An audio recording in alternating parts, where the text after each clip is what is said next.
Hi, everybody. Now, we're very excited because we have what I will call a love couple, a true love couple with us today, and by the name of Tina and Billy. So we've shared a little bit of their love story, and actually Ray and I can relate because one was on the East Coast, one was on the West Coast, the same as we were, and, now we both live on the East Coast. I think they've been men, one. So as you know, we're saying yes to life. So obviously, as two couples, we've definitely said yes to life, not just to ourselves, but to somebody else, and accepting somebody else into our life completely and utterly, and understanding the true word of love, the passion of love. So with that, as you know, we're talking about inspiring consciousness by saying yes and inspiring yourself, and being very, very conscious in your actions, your deeds, and how you feel and how you present yourself to the world.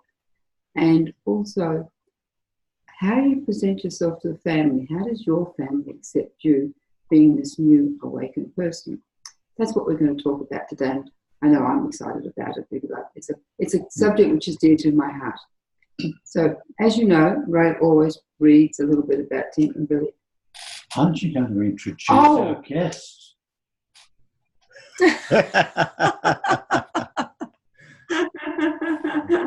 Yes, my dears, I forgot you too. My apologies. But as I said, it's a great pleasure to have Tina and Billy on board with us. And as you can see, they're a very special couple, very delightful couple. And we do welcome you. We're very excited to be talking to you. Thank you.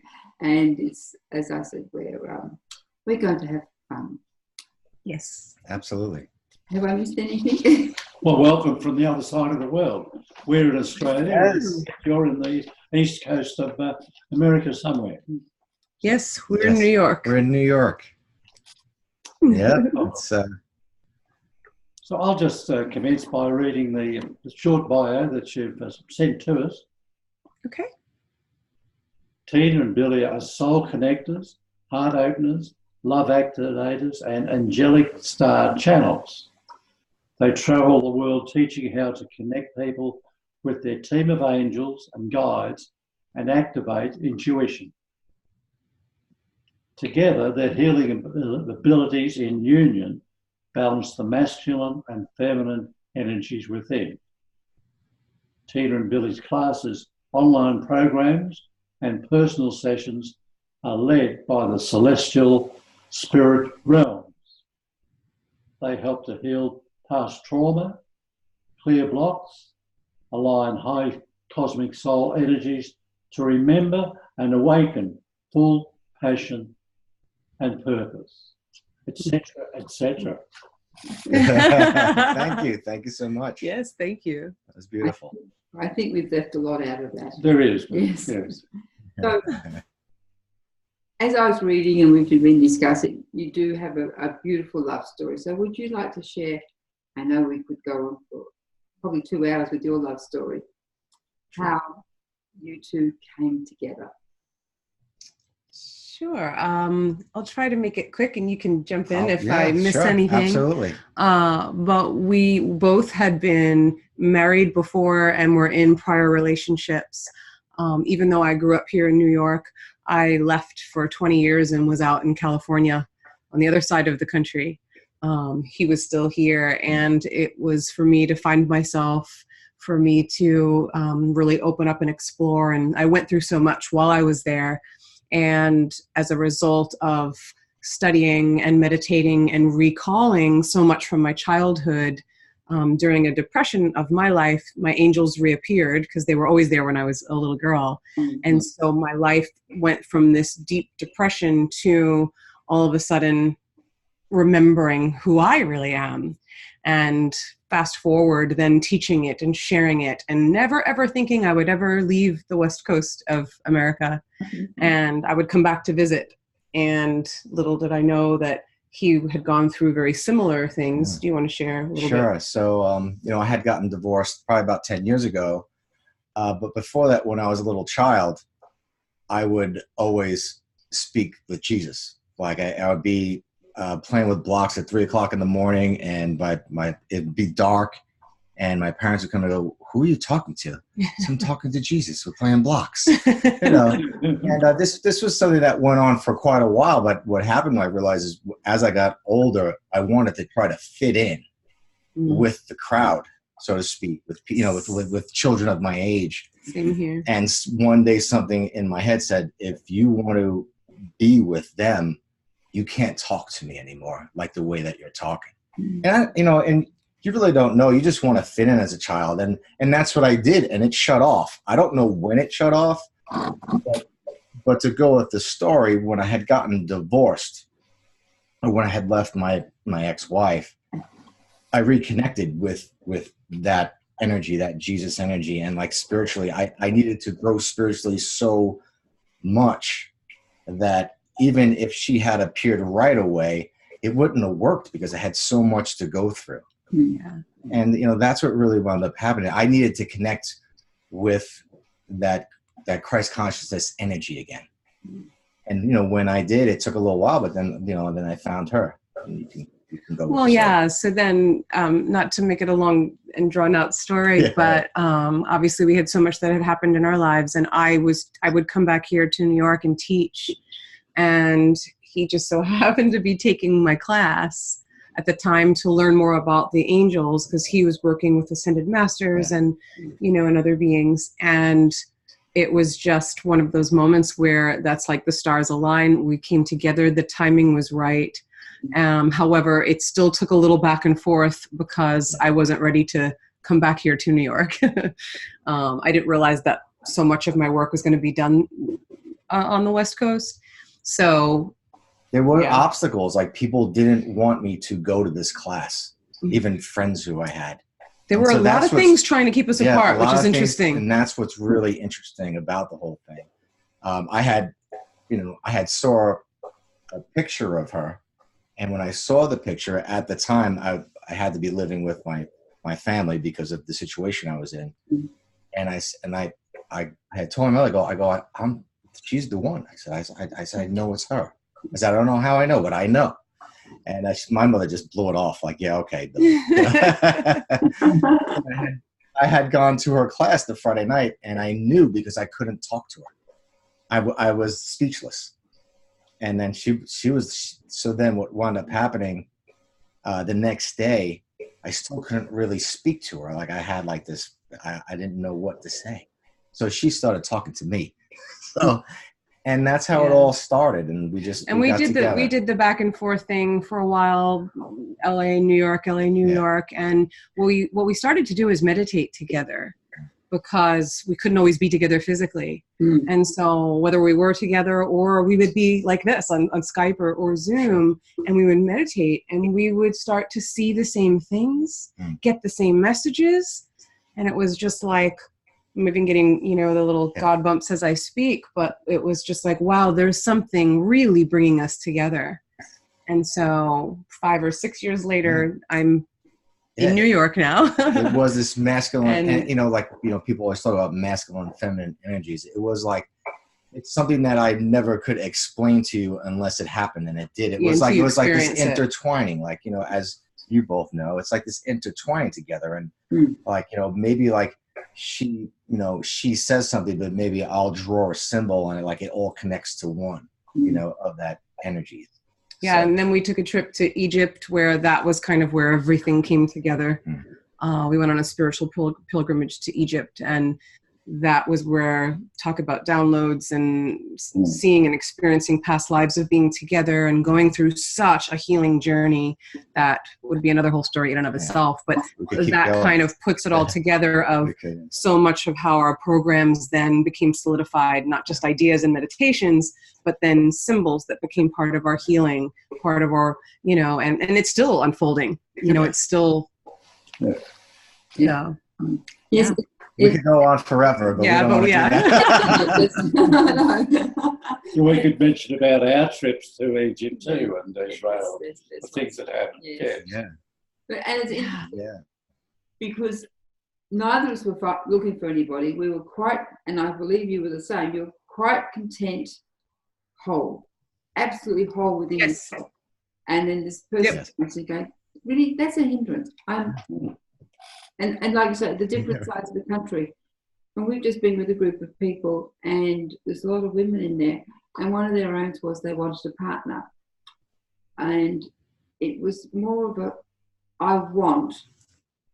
And Ray and I would step back and we were watching. And it's going, well, let's find yourself first. And then that person can walk in. And they can, and I mean, that's, to me, is with so many things in life, there's push, push, push. And you don't just allow it to evolve. And you miss such one. So true. Yeah, yes. So you were saying, Billy, before about your friends and family were saying, oh, don't go to that class, don't. Right. How did you step up to the mark of the man? I mean, obviously as a child when you were talking to Jesus and playing with him, your parents probably thought, that's interesting. But they didn't stop you. They didn't say, don't do that. They allowed you to be. So how did that? They did, yeah. Well, because I really think, and this isn't saying anything bad about my parents. They don't think anything of it. Like I don't think they thought I was really talking to Jesus, but I knew. So to them, they just, well, Billy's Billy. Yeah. And that saying has gone on for now to this day still. They still say so it. I'm 48 years old now, and they said, well, Billy's Billy. Billy's being Billy. Billy's being Billy. Yeah. Right. So, but what's the difference between who I am now and who I was even 10 years ago, maybe even 2 years ago, is I just shine my light on them as much as possible. And so, because that's where they're at. Yes. They're not spiritually where I am, and that's okay. I'm okay with it. So I think that's the difference. I think when I was younger, I was like, no, this is what's going on. This is what's happening. This is what I feel. And they just don't really, they're not in that space, so to say. So, but so now as they would say, Billy's just being Billy, And it's funny, and you brought that up, is that they don't even know what I do. They have no clue. They used to be like, well, Billy's a healer. But then they'll be like, they don't really know what I do. But they'll be like, well, Tina's a channel. She channels everything. And I'm like, but I don't think that they understand. They don't, right. But they're supportive. My family too. They believe in angels, and they absolutely. I was brought up more in a structured religion that I had to kind of navigate, and that was a journey in and of itself to become more free. And so I think at the beginning it challenged them a little bit, like, what is she getting into? Now they say they understand, but then they'll be like, Tina, explain what you do. Like if it's So, and again, I too just shine the light and try to, if they ask, great, but, no pushing it upon, so that we can live by an example too, which is important. And the one thing that I do want to bring up is that in the past, I would want to make them happy and do it the way they wanted it done. Yeah. But now I don't do that. I do it the way that I know how it's supposed to be for me. For you. As Tina should do the way it's supposed to be for her, or vice versa for anyone. Yes. And that's the main thing that I realize, and that just comes from growth. And I'm always growing, and I'll always be growing. But that's the one thing I would say about family is do it the way you want it to be. Don't let anyone else tell you how it should be done. Yeah. Well, Ray comes from a father who was a minister, so he's got all that background.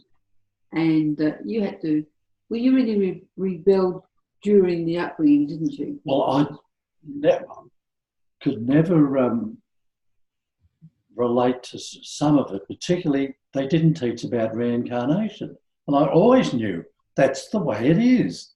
Right. Right. They're teaching that you've got to be saved and that's the end of this life. You don't come back again. And I could never relate to it. So I suppose I threw the baby out with the bathwater, so to speak, not having any of that. But I did have some good experiences. And been able to go to Israel and have experiences there and work out for me what actually did happen there. And it was quite different from their story. From what my story of it was is different from their story. And that's fine. Yeah. Yes. And it comes from love and compassion for, and like you said, there's nothing wrong with your parents. There's nothing wrong with your friends. It's just that you're a bit different. My father always said I was unique. When they made me, they broke the mold. So, and that was with love. Absolutely. That's right. And it doesn't matter. I think, I was going to say, I think too, in just listening to your story too, is it comes down to trusting what we're getting personally, because I know when I grew up, I used to have a very close relationship with Jesus also, but when I started to learn about him and I had to go to mass, it was it was totally different. And that was perplexing for a while, like, wait, this isn't.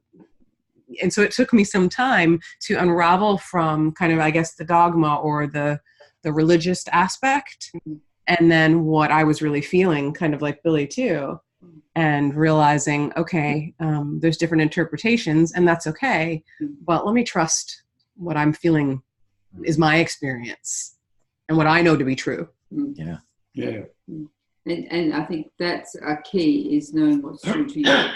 Even your story about Jesus to somebody else's story about Jesus and somebody else's story will all be different, but they're your truth.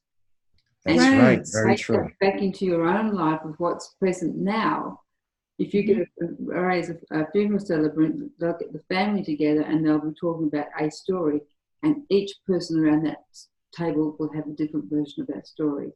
And that comes from your own truth of talking to whoever you talk to. Right. It's very interesting. And go ahead. I'm sorry. No.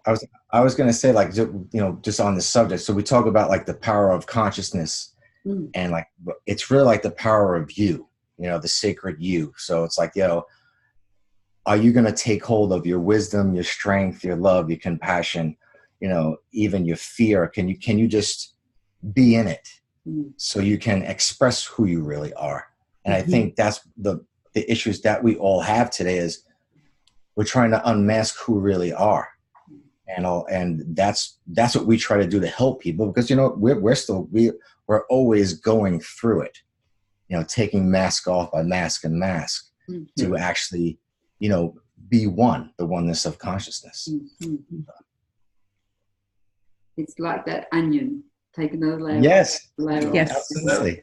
Exactly. And I don't know. I think I said to Ray this morning, why do people want to live? It's like so many people are banging their head against the brick wall and with whatever's happening around us. But we all have that desire. We've just got two people going to big operations tomorrow, actually. So, and their desire to live is so great. And you see a homeless person, they still want to live. You see someone in pain, they still want to live. So there's that inert beingness of being alive. But you two talk to, as you say, the angels, the masters. How does that play into your work? Well, it's really everything, because as much as we may plan a class, a workshop, a meditation, sometimes that's just all, I guess, for the ego to have a little, put down, because in the moment, that's what we trust of how spirit is coming through. But it's preparation, I think, that helps us. So we will sit down and meditate. So it's not our agenda.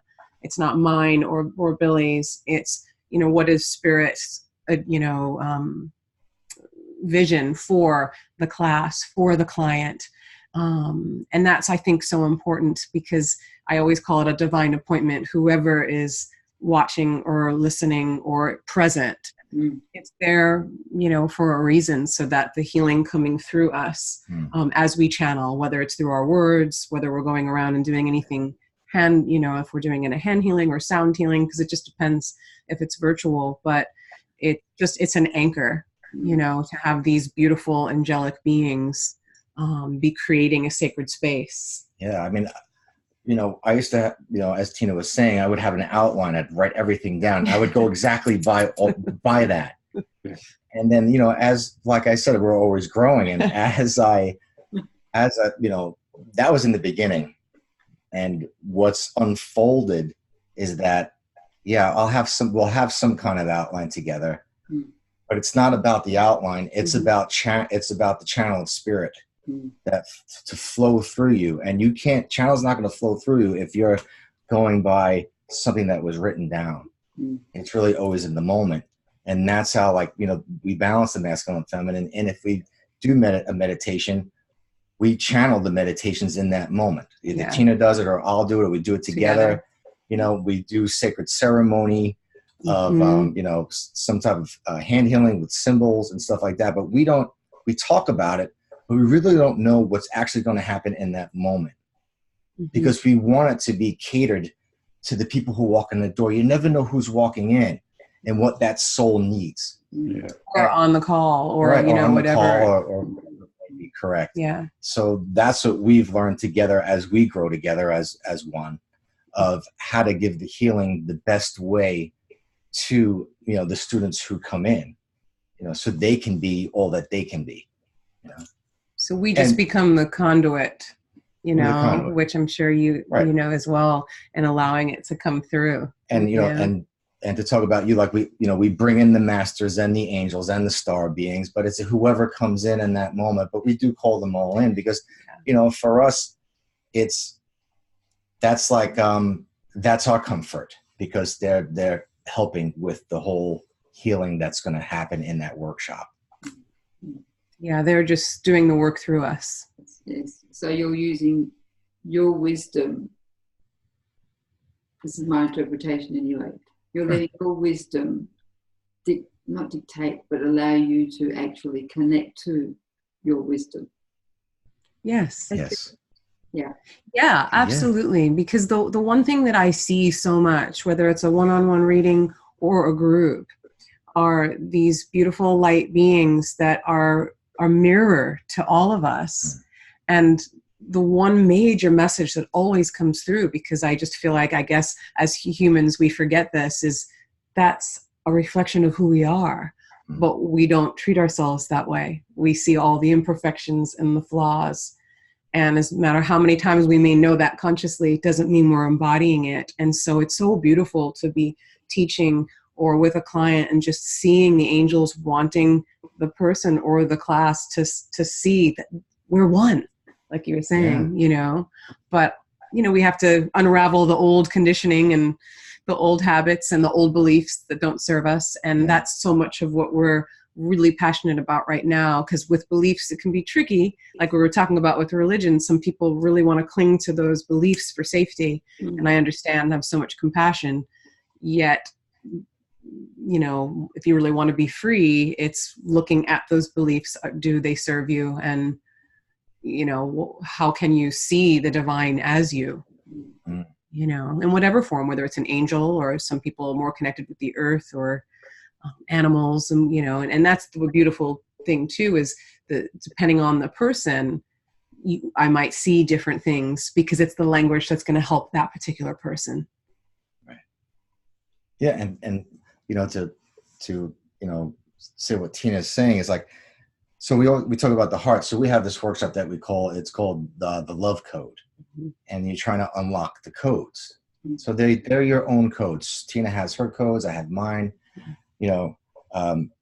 Vicki, you have yours. Ray, you have yours. We all have our codes, and there's so many to unlock. And like, how do we do that? So like I said, we do that through the sacred ceremonies. But most of all, we're trying to teach people that, most people will see the universe is out there, but the universe is actually right here. Right. And that's what we're trying to teach, that everything that you need is actually right here. But we've been taught, especially, in the USA, that everything that we need is out there, but no, it's actually right here. So that's what we try to do. And that's the masters and the angels. They all help us with all that, to open that heart chakra as much as possible, to realize that it's all right here. That oneness is inside of you. You know? I don't think it's just in America. I think it's probably worldwide that we are programmed. Right, Yes. we're programmed, right. Sure, we have a belief structure from our parents and schooling, but then that becomes programming, and we're just, and right now we're seeing it around the world. People aren't being themselves there, and they're reacting to it, and because they're in fear. So, yes. but how can we can hold the space, we can come from that place of love and compassion, but what you're doing is you're actually enabling people who are ready and obviously come to your classes or have the one-on-one sessions to dive and delve into who they truly are and go back to that, like you say, the core of who they are. I think it's beautiful, actually. Absolutely. And very, very important. Very, very important nowadays. Yeah, thank you. We were actually in the States a few weeks ago. Oh, yeah? It was nearly all travelling and pleasure, but there was a little bit of work-orientated stuff, and that did take us away. Well, I won't speak for Vicki, but it took me away from me. I think you can speak for both of us. Yeah, and we just had to turn off, leave the phone alone, and just be. And we actually were down at the Bahamas and able to be perfectly there. I was able to do some channeling, which was probably the best I had ever done. I hadn't done a lot before. It was very spasmodic, but to be able to just be present and leave the rest of the world. And it's not something we could explain to other people. Like, well, you didn't contact us. Where were you? Right. We just needed to be with ourselves. Sure. I think that's more important than anything right now is that time, whether it's you have the luxury of being able to get away or finding the time to just be with yourself, be present.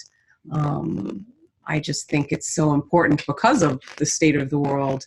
It's shutting that off. It's not irresponsible if that's going to take you away from this, so it's needing that quiet, needing that time to recharge. Yeah. I watch the news, and I'm more avid than Ray is, and I know people just, I don't watch the news. My feeling on it is I like to know what's happening in the world, because otherwise I would feel like an ostrich with my head in the sand, and then one day I wake up and go, oh, what's happened, and be completely overwhelmed with really what's happening. But in a sense, you hear, for instance, in America about the shootings or what's happening in Hong Kong, because I'm basically from Hong Kong. So you focus on these types of things because they're, what's dear to the heart. And so it's no shock when things escalate and you understand why the world is going and where it's going to. So, like I said, I'm a big advocate of really not taking on board that you're fanatical, but you have a feeling of what's happening, you're aware of what's happening, and understand a lot of it is not true anyway, but there is they're good stories sometimes. But I believe just to watch it with compassion. Yes. We're at the Bahamas just a few weeks before the disaster down there. 4 weeks. Exactly 4 weeks to the day it was. And to see that is very saddening, but to just watch it with compassion, not out of sympathy or negative energy for those people, just out of compassion for them. Right. I think that's the difference between watching the news and seeing the news, is if you can just have that compassion and not compound the tragedy by sending negative, even sympathy can be a negative energy. Right. Yeah. So is there anybody, I think our ascended masters and angels are really people because they're so close to us. Is there anybody in particular you work with? Yeah, I mean, I've had Archangel Michael around me ever since I was a little girl. And so he's like my main angel that's with me all the time. I also work very closely with the Magdalens, or Mary Magdalene, Mother Mary. I do a lot of goddess work where they've been around me too, but I never knew it was them. So that's been a thing the last, like I would say the last 10 years of realizing they were preparing me for this time of the Divine Feminine rising. And then with our work of anytime anyone's had any session with us, they say, wow, you guys really bring me into balance. You balance. And so it's interesting to hear so many different people say the same thing. And then, you know, having a strong Mary Magdalene connection, but Jesus connection too, I believe that's what drew us together because of the sacred masculine, sacred feminine. Yeah. I mean, in the angel world, like the angels that always I connect with is Metatron and Sandalphon. Mm-hmm. And they really work well with me because I'm not a mathematician, but I always have like these, I can see like symbols all the time. So those two really click in for me, you know, that really works well for me. And then on the master's side, it would be, obviously it would be Jesus. And then also like Native American is Chief White Eagle and White Buffalo Calf Woman. Oh yeah, White Buffalo Calf Woman. And just recently, you know, and obviously working with Jesus, I work with Mary Magdalene also because you know that's what we do. And then just recently, more than ever, it's been Odin. You know, he's come up really big for me. Odin is they call him the father. So he was a Norse god. Norse god.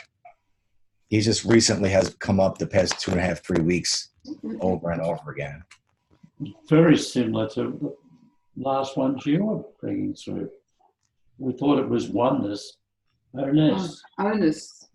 Was that what you were saying? It's the master is called. He's a Norseman god. He was called Odin. Odin. Oh, Norseman. Yeah. Odin and Freya. Freya was his wife. You know, from back in the day. So. Okay. Yeah. From Scandinavia. Okay, because I hadn't heard that one. But like you said, he's only coming. Yeah, it's new for him. It's new for me, so I don't have a lot of information to give you about him. I've read about him, but I don't have a lot to give you. So I'm sorry about that. So Vicki was bringing through something similar, which was new. We don't know much about either. And the name was a little bit similar. So, honest. Yeah, honest. Honest. Yeah. And that's part of just trusting this name pops in. And it's funny because you said you were channeling Metatron, and that was actually the first master that I ever channeled. I had no idea. And it's that trust. Yeah. Pops in and these words come out. Right. And it's not you. Very true. I don't know about you. I very, very, very rarely remember what I said. But people say, wow, good. Yeah, right. Really? Yes. I say.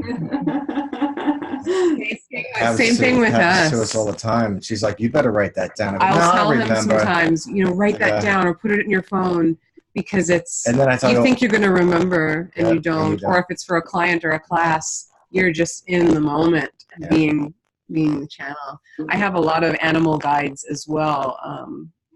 So that's been quite amazing even recently for me to reconnect with them, which is awesome. So yeah. Is one of them an animal that you've had yourself? Well, one of my many past lives within this life, I was going to be an exotic animal trainer. Sure. So for about 5 or 6 years, I thought that was going to be it. And it's not it, obviously, but I worked with so many wild animals that some are those that I either cared for or worked with that have come back around. And others, I'm not sure. It's been either someone new that shows up. And I do have animals in spirit, but that's a little different. Okay. And they'll come around too, but it's more of like just a loving and supporting energy. whereas the animal guides are more master-like. So it's quite interesting. Yes, someone we know, her dog crossed over, and then she started working with the dog. Or the dog would talk to her, and she'd go somewhere, and she'd be talking to the dog, and people go. And I mean, when she was first explaining all this, we're going, wow, that's pretty interesting. But you start to understand that that's true. Your animals do pass. And we've actually been told our cat is known by a master out there somewhere. We're going, oh, okay. And she's obviously a very special cat to us. So I don't doubt it at all. Do you? I wouldn't doubt it either. The interesting thing is this master is with rhythm. And we had no idea at this time. And a friend was playing the flute, like the pan flute. And she went ballistic. She's jumping off walls and physically jumping off the chair and running around. So we had to stop, and she was fine. We put nice music on, different music on, and she's just, and her ears prick up. It's really so interesting to watch, and when you have that awareness of your animal, it's like, oh, I understand that now. And she actually consciously becomes larger, and she has a funny head and big body. And I've actually taken photos because I thought nobody would believe that. Right. And it's that, I know I was talking about it's inspiring consciousness, but this has been, to me, part of us being conscious of different things around us. And I think it is inspiring consciousness, because for me, I have such a love for animals and the earth, and I have ever since I was younger, so it makes sense that they would come through that way for me. Like, I get so excited, they have names, and I don't care if I sound weird, because it's what resonates with me. Yeah. And so it's nice, like I was saying earlier, for people to be inspired that it could be different for them, but there's no right or wrong. It's how spirit's going to come through to help awaken, to help that heart-to-heart connection. For me, it's the masters, the angels, and animals. It might not be for other people, but it also is what I get passionate about. Also, I get excited. Yes. So get up this morning and get working. It's not work. It's play. It's just play. Yeah. It is having that absolute. The joy of being alive, I call it. Yeah. It's beautiful. Yeah. So you are starting to run a course towards the end of this month, isn't it? It's gonna be 4 weeks, and it starts this coming Thursday, but it's all recorded. That's the thing, is we do have some people that are actually live on the webinars, but I would say 75% of the people that sign up are from all over. So we record everything. So we're calling it this time the relationship experiment. It's based on the love code. So it's a 4-week journey where we'll be doing 4 different pillars of love. Yes. Helping people connect with a love guide. And it's whether you're in a relationship or not, it's to strengthen the one within yourself. Yeah. It's to awaken that consciousness that we call love for themselves, the relationship of you. Mm-hmm. So if you can tap into the relationship of you, then that overflows into a relationship that could possibly happen with someone else. That would, that would be a beautiful love story like you guys. Mm-hmm. But also, I believe it's not just with a male or another partner. It doesn't matter what sex nowadays. It actually is a relationship with whoever is in front of you. Yes. Very true. Absolutely. I was talking to a friend last night, and she says, I'm finding I'm angry all the time, and someone will be in front of me and I know I'm going to get angry at them. I'll go, that's interesting. I mean, she's going through a bit of a bad patch, so I won't understand. Sure. But she was honest that she could articulate it. But it's like when you're coming from that place, and it's the place of compassion, and what you're talking about now, the love codes, realizing within yourself that person's a reflection of who you are. Right. I was saying to Ray this morning, a couple of people gave me what they considered were negative feedback just recently. And I was, wow, that's really interesting, because both those feedbacks to me were empowering. One was the word I was called selfish. And to my face, I don't think I've ever been called selfish in my life. And this person said they thought I was selfish. And, you know, I was so elated that this person thought I was selfish, because to me, and a great teacher, Norma and Gareth taught us, especially Norma Delaney, was if you're selfish, you know how to fish for yourself. Wow. Wow.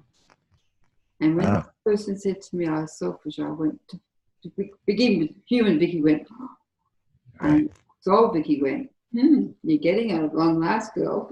You know, and Yes. that's part of what you're teaching. You're teaching people to go within themselves to be whole and say, I can be selfish. You're right. Absolutely. So true. Yeah. And I think so much of the work that Billy and I feel passionate about too is honoring everything that comes up, be it anger, be it selfishness, be it unforgiveness. I know I was brought up, you know, you don't hate, you don't this, you know, and now I've realized there's such a gift in that, whether you want to call it the shadow or those other aspects. So like you said with your friend, she's going through something, but okay, yeah, that's interesting. And working with that anger, what is that? And so I think that's where true healing comes in, to have that space and container to allow that expression to come through. And so we do a lot with that, because I think people still feel like everything has to just be perfect and look good and feel good, and that's not how it works. And like the male's always taught, you don't cry, if you cry you're a baby, and you're a man, be a man. And that's not what it is. It's Right. If you have feelings, you're supposed to express those feelings. And like you said, that the class, it's trying to just express yourself in any facet of who you are, whether it's sadness, fear, whether it's strength or love or compassion or whatever it may be. It's just about harnessing your will of your soul, basically. You want just be you. And like I said, I think we really have a hard time being us, because a lot of us don't even know where to start. Where to start. We are right. You don't know where to start from the beginning, and that's what we just try to do. We do the best we can. We're not perfect, obviously, and that's what makes it so good. And that's why we call it the relationship experiment, because we're always going to learn, and that's the beauty of the life that we live. I just get so to happen to live it with her, which is great. We're just expanding on consciousness, as you would call it, but inspiring. So, and this is part of your free gift to our viewers. Yes, it is. Yeah. So everybody watching will get if they can be live, wonderful, with the link. Otherwise, they'll get the 4 videos, and then there'll be meditations with each class. So it'll be 4 videos, 4 meditations. Wow. That's very, very generous of you. Thank you. I'm sure. Oh, you're welcome. Thank you. We're happy to do it. It's beautiful. Yeah, that's a very special gift, everybody, because now you've met Tina and Billy. You understand that they're definitely coming from the heart with a lot of guidance, but they've listened. So they're able to bring this information forward, and they are sharing it with you. So I think it might be a good idea if you just press that button. The link will be on our page. You can press that button and join them. It will be after, obviously, this interview. We don't call them interviews. We just call them having conversations with friends. You can actually partake in this very, very special gift that they also come with, given to us and to you. Thank you. Thank you, you too. Thank you so much. Thank you. Thanks, Billy. Thank you. Thank you, Ray. Thank you, Vicki. Thank you so much. This has been such a pleasure talking to these wonderful, wonderful people. Everybody, I know there's something you've got out of it. We definitely have. Absolutely. And just remember that just sitting and being is inspiring. Yeah, it's beautiful. Sure is. Thank you so much. You guys are beautiful souls. We really, really appreciate it. Thank you so much. We appreciate you being on. And remember, folks, tune in for tomorrow because we'll have another exciting, well, we think, no, we don't think, we know, guest for you. Thank you. Thank you. Thank you. Thank you.